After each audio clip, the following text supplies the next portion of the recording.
क्या किसानों के लिए पान की कैंटीन सरकार को नहीं खोलनी चाहिए? ये केला गया जाने दीजिए, तुम गया जाने दीजिए, हमारी धान की फसल गई जाने दीजिए। अब लहसुन गवा, केला गवा, धान गवा जाए तो भैया कोई बात नहीं, लेकिन कम से कम सरकार जो है कैंटीन दे दे। जैसे बकायदा भैया सैनिकन खातिर कैंटीन होती है, जैसे पुलिसन खातिर कैंटीन होती है, वैसे कम से कम किसानन खातिर भी सरकार जो है कैंटीन की व्यवस्था करवा दे, जैसे किसान हो जाए करके अपना बढ़िया सामान ले सके कम से कम दामन पा। आओ का हम कह लो तरीका आपका बता दी कि देखो नगर पालिका के पूर्व चेयरमैन रंजीत बाबू सासो जी बढ़िया हमका इटौजा ले गए रहा है। वहाँ देखो भैया इनका बड़ा सा फार्म हाउस देखे खातिर मिलती है, जहाँ दाल की खेती है, केले की खेती है, लहसुन की खेती है। और यहाँ देखो तो भैया केले की खेती देखे खातिर मिल गई। और यहाँ धानों लगा पड़ा रहा, ढेर सारा धान रहा है, जहाँ तक तुम्हें नजर जा रही है वहाँ तक देखो भैया खेती करती है। असली किसान है रंजीत बाबू सासो जी, का बढ़िया से बातचीत की जाती है, तनिक सुनो का कहती है और किसान का दर्द बतावती है और सरकार से कैंटीन की मांग करती है कि कैंटीन पर सरकार ध्यान दे और बढ़िया किसान का कैंटीन दिए। और 17 रुपए का पेड़ और इसमें गोबर की खाद डलवाई, मुर्गी की खाद डलवाई, खेत सब बराबर कराने में अभी तक इसमें कम से कम 60-70 हज़ार रुपए की लागत लग चुकी है। अभी केला हमारा वो देखेंगे किसान की समस्या क्या है। ये आज की मंडी 8 रुपए में थी, ये नंबर 1 का केला कहा जाएगा। ये अब लागत वही आ रही है 2 लाख रुपए। अगर हम इस 2000 लगाए थे, कुछ छोटा केला हो गया है, ये 1800 पेड़ का केला मान लीजिए, ठीक है। और एक पेड़ में 30 किलो की 35 किलो की घास निकलती है, उस हिसाब से जोड़ेंगे तो 4-4.25 लाख का केला निकलेगा। 2 लाख की लागत और 4.25 लाख का केला। अब किसान क्या करे?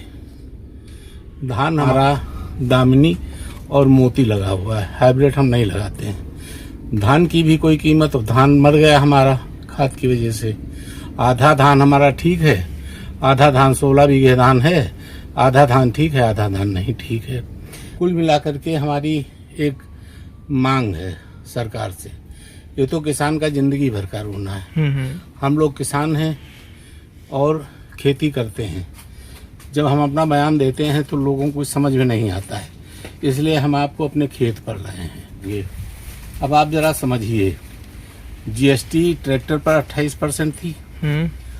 हम अपनी जो भी सामान खरीदते हैं उस पर टैक्स देते हैं, हर खरीद के सामान पर टैक्स देते हैं, नमक पर भी देते हैं, कफन पर भी देते हैं। ये जो बात मैंने पहले कही थी, हर सामान पर टैक्स है, भले 5% अब उन्होंने कर दिया। अब आइए, सीमा पर हमारी सेना के प्रहरी हैं, ठीक है, उनको प्रतिफल मिलता है। और हम किसान हैं, हम अन्नदाता नहीं। हम बड़ी साफ वही से ये बात कह रहे हैं कि हम अन्नदाता नहीं, हम अन्न उत्पादन करता है। हम अगर पैदा करते हैं तो हम इसकी कीमत लेते हैं, लेकिन कीमत पर सरकार की निगाह नहीं है। एमएसपी जो है धान की कीमत निर्धारित करती है, आपकी मक्के की कीमत निर्धारित कर देती, मोटे अनाज की कीमत निर्धारित कर देती। लेकिन हम सब्जी, लहसुन हमने 350 रुपये किलो का, यानी 1500 रुपये पसेरी, 1800 रुपये पसेरी का लहसुन हमने खरीदा था बोने के लिए।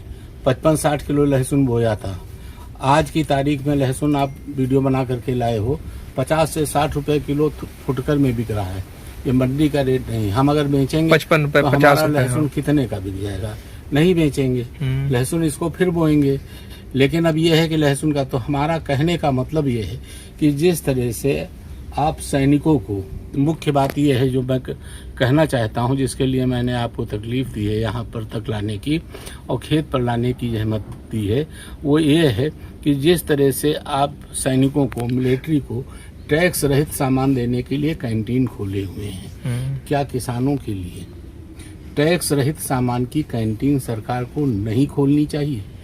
हमारी अगर मान लिया हमको फसल से नहीं मिल रहा है तो हमारे कम से कम टैक्स रहित हमारे दैनिक उपयोग का सामान तो हमको मिल जाए, हमको कपड़ा मिल जाए, जूता मिल जाए।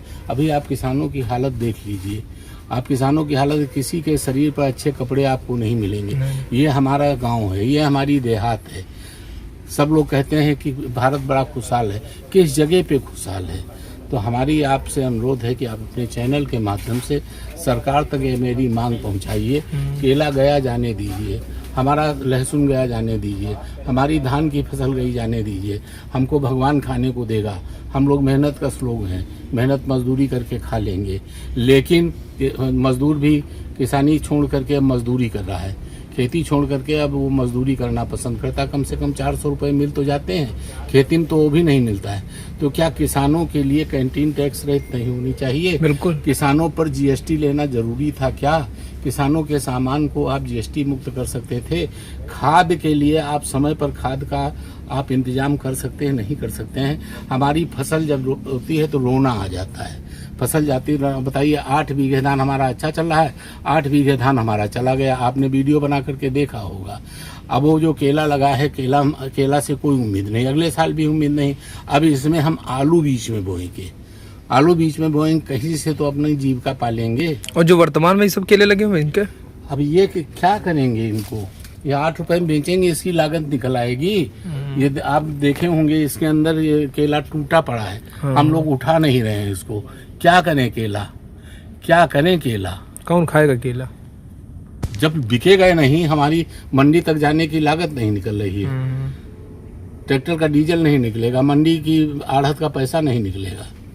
तो हमारी सरकार से मांग है कि अगर किसानों पर मेहरबानी करना चाहते हो तो सैनिकों की तरह से किसानों के लिए किसान कैंटीन की व्यवस्था की, मजदूर कैंटीन। अब रंजीत दादा की बात सुना भैया, उम्मीद है कि सरकार इनकी बातों पर ध्यान दे, किसान का बढ़िया कैंटीन की व्यवस्था करवाई होगा। जैसे बकायदा पुलिस का कैंटीन है, जैसे सैनिक की कैंटीन है, वैसे बढ़िया देखा तो किसान की भी कैंटीन हुई है आओ का। बाकी देखो भैया, इनका भैया केले में नुकसान होगा, लहसुन में नुकसान होगा, और जौन बकायदा भैया धान रहा वहू में नुकसान होगा भैया। बाकी भैया देखो दाल बोइन है, देखो क्या होती है। बाकी तुम्हारी कार कमेंट को दूसरा खबर देख लो। हाँ वाह भैया वाह, का बात है। बाराबंकी कर देखा तो मसौली क्षेत्र के मुंजापुर में बढ़िया बकायदा बुधवार का जल शक्ति मंत्री स्वतंत्र देव सिंह जावती है और सतगुरु वाले जो आश्रम नहीं पड़ जाते भैया, वहाँ पर देखा तो एक छोटी कच्छ का उद्घाटन करती है और बढ़िया वृक्षारोपण भी करते हैं। क्या बात है भैया, इस में देखा तो गुरुदेव का आशीर्वाद भी लेती है। किसी सड़कें मिलेगी आने वाले समय में और धूप से भी नहीं। अब 8 साल से मंत्री जी आप है कि सरकार है, हमका पर पूरा भरोसा है कि देखो भाई बढ़िया सड़क मिली है, बढ़िया विकास हुई है, लेकिन बाराबंकी में बाढ़ खंड के सिंचाई विभाग की बहुत लापरवाही देखा खातर मिल रही है। और सुने कि आजकल कर्मचारियों का वेतन भी नहीं मिल रहा, तनिक ध्यान दो, कम से कम वेतन तो देन दो। बाकी देखो साफ सफाई की हम काही बात करी, बाराबंकी सर के जमुरिया नाले की तो साफ सफाई भाई नहीं आओ का, इका नदी बनाओगा है, लेकिन देखा तो भैया आज तक साफ सफाई ढंग से नहीं भाई। बाकी तुम्हारी कार आक्रमण तो दूसरा खबर देख लो भैया।